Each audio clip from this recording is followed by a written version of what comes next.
What's up, guys? Welcome to another episode of Get Real Bass Fishing. Today we're going to be going over a couple of the lures that I've been catching a lot of fish on lately, and my clients have been catching a lot of fish on lately. And I've been posting a ton of videos about striper fishing, but I've also been out once, twice, every single day guiding people.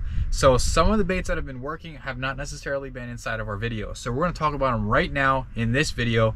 Let's go. First off, if you want to go on a guided trip, I'll leave it linked down below, smoochandrelease.com.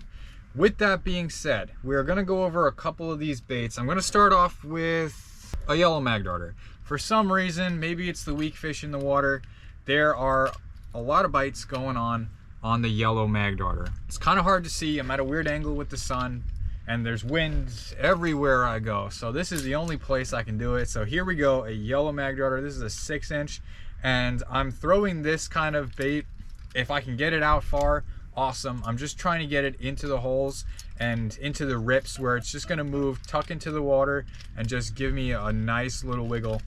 It's going to be worked slowly, not necessarily fast. There's going to be some twitches, so I'm going to cast out, reel it up, give it a pop, reel it up, maybe pop, reel it slow. That way, all I want to do is feel that tip moving just a little bit to make sure that that bait is actually working, and that's all we're doing. And then we're just getting hits. All right, so we're catching fish with the yellow mag darter. It's been more so like the 6-inch as opposed to the 5-inch for some reason. And just a lot of these baits are, it's either going to be very big or very small. So I'm going to go over, let's go with the swim bait, talking about very big versus very small. All right, 5-inch swim baits. These are Joe Bags on a NLBN head. This is a Joe Bags head. It can be whichever ones you want. They're all very similar. NLBN makes very similar bodied swim baits, but we've been catching a lot on that 2-ounce head because the wind, the waves, the sweep, it's just very strong. So a lot of our fish are coming off of the bottom. Throwing out the swim bait, casting it out, letting it fall down on a slack line, reeling it up a little, feeling that head thump on the bottom, pop it up, let it come up into the water column, fall back down, kind of just working it like a bucktail. But we're doing more of a reel as opposed to just popping it and let it float, popping it. So if you're gonna go get them, these are 5-inch swim baits, and they are catching us a bunch of fish on the white one. But if you're gonna do something, get something with that big, huge paddle. NLBNs, Joe Bags, Al Gags, they all have a very nice paddle tail on them, and they're gonna create some thump in the water, and they're gonna be able to kick and throw off some vibrations, and it's gonna be visible inside of the white water, the crashing waves, the sweep, all of that. That's what you want, and that's why we're going with the big swim baits versus the small swim baits. Now, if there's a calmer day, which doesn't seem to happen very often here on Long Island, or the sweep is calm, which doesn't seem to happen very often, we're gonna throw a little swim bait. This one is actually rigged upside down on purpose. So at first I was throwing it normal, you know, the way it's supposed to be rigged, but then I just kept losing the baits. So this one actually came undone, so I just switched it and then basically Texas rigged it. But doing it this way, you still get a paddle, but you kind of get more of like a wide angle paddle or a wide angle wiggle with that tail when you rig it upside down, as opposed to a kind of like a tighter one where it kind of wiggles here when you rig it properly. And then when you rig it upside down, it kind of has like this bigger kind of like 2-action tail. I don't know how else to say it, but both work very, very well. But on those calmer days, the less sweet, we can throw little swim baits on pumpkin spice with 8-pound test and pull up some bass. That's what we're gonna do with these micros, because it does seem like the bass are going after either very large or very small bait, and you just gotta figure it out. There's no way pumpkin spice is gonna be pulling up these fish inside of the sweep and the current that we have. So just be mindful of what rod you should use and what bait you can actually throw. Could you throw this on a surf rod? Probably. You're not gonna get very far with the wind that's been going on, and you're definitely not gonna hit bottom with the sweep with a 1/2-ounce head. All right, so this is an NLBN head. I also prefer the 6 cents heads. They have very good strong hooks. All right, so that's that. Next, some SP minnows. For some reason, for me and my clients personally, we've been catching a lot on those chrome colors, those bright silver chromes. This is a 6-inch and this is a 7-inch SP minnow.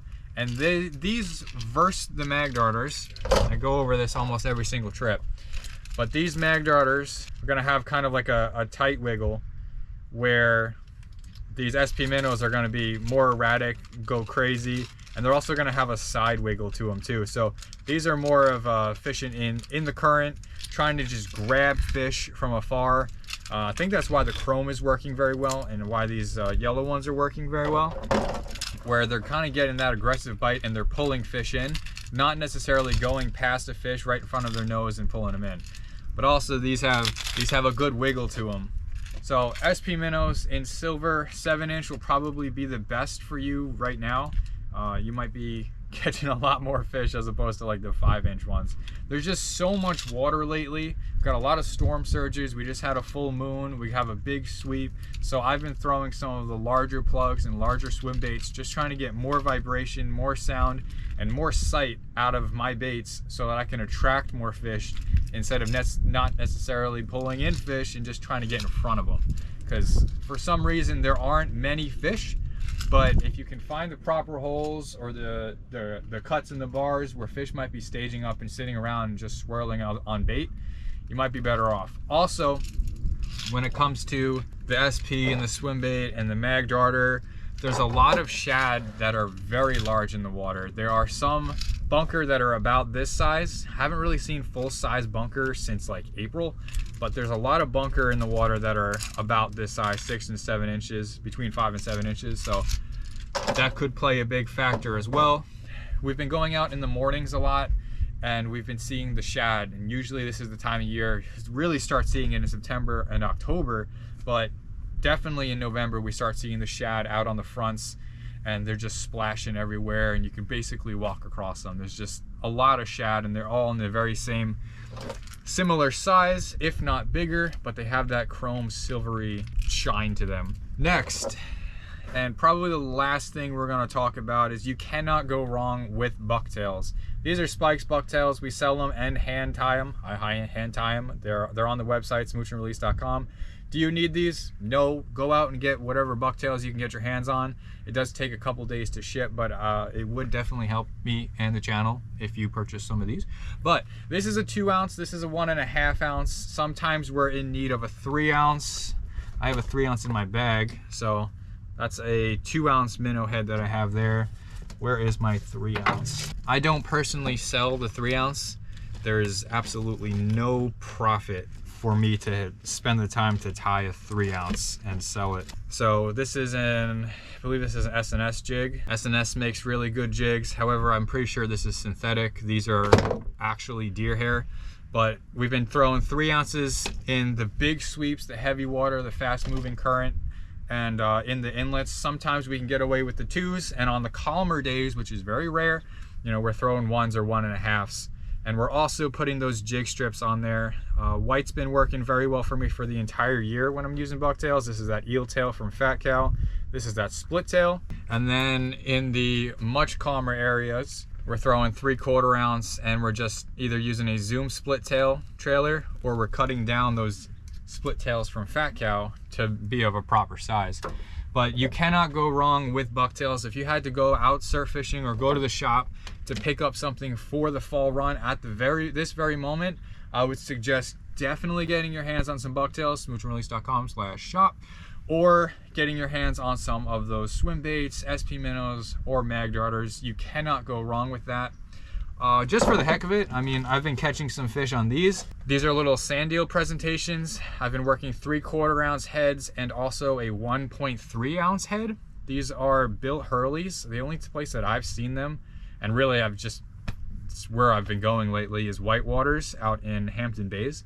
And they have a bunch of these, reasonable price, and they're super lightweight, so they're not gonna cast out too far. They're gonna cut through the water very well though, but if the fish are in close on that lip, or there's a sandbar that attaches to the beach, you can throw this, and there's actually a bunch of sand eels in the water, but we haven't found a really good hot sand eel bite. But if you can work it in whatever conditions, then definitely this is one of the most realistic presentations you can throw for some bass. Anyway guys, I hope that helped. If you do have any more questions, comment them down below. You can shoot me an email. I'll leave that in the description as well. If you want to book a trip, smoochandrelease.com. And or you can reach out to me on Instagram and we can try to figure out a day that works best for you instead of you just going on the website and being like, book. All right, guys, thank you for watching. Stay real, smooch and release, and have some fun on the water. I'll see you next time. Oh, and if you wanted to purchase pumpkin spice, we have them up on the website too. So we make them, Charlie makes them. This is a fantastic rod, as you've seen in a bunch of my videos. So that's it. I'll see you guys next time. Without my love for the ocean, I would be long gone by now. It's some kind of devotion.